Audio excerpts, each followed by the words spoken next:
விஜய் கிட்டத்தட்ட ஆட்சியை பிடிக்க போறோம் அப்படி புடிச்சிட்டாப்டி ஒருத்தவங்க ஆதரவு கொடுத்துடுறாங்க. ஆமா ஆமா. ஊழல் இல்லா அரச விஜய் கொண்டு வர முடியும்னு நினைக்கிறாப்படி.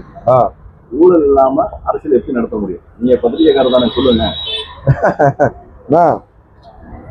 ஊழல் இல்லாம கொண்டு வர முடியும்.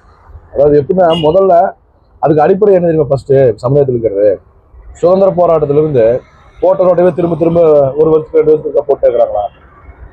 பண்ணுன கட்டடத்தையே மீண்டும் பராமரிக்கிற மாதிரி ஃபண்ட் எடுத்து என்ன பண்றது நீங்க சொல்லுங்க. இதே பண்ணிட்டு இருக்கிறாங்கல்ல. இது அடிப்படை கட்டமைப்பை நிரந்தரமாக்கணும்.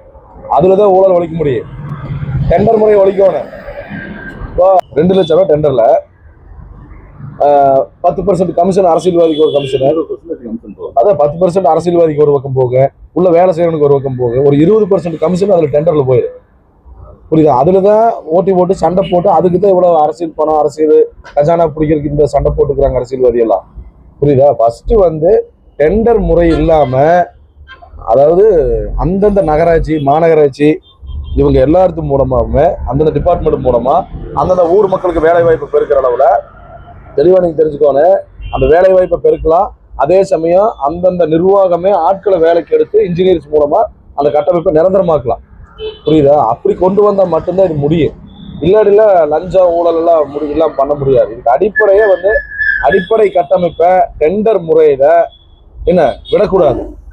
அந்த நிர்வாகம் ஓனா ஆட்களை வேலைக்கு எடுத்துக்கிட்டு ஓனா கட்டமைங்க, நிரந்தரமா கட்டமைங்க. திரும்ப போட்டதை 1 வருஷம் 2 வருஷத்துக்கு இருக்க திரும்ப போட்டு அதே பண்டை காலி பண்ணு என்ன இதெல்லாம் அது மாறினா மட்டும்தான் இது மாறு. இல்லாட்டில மாறவே மாறாது.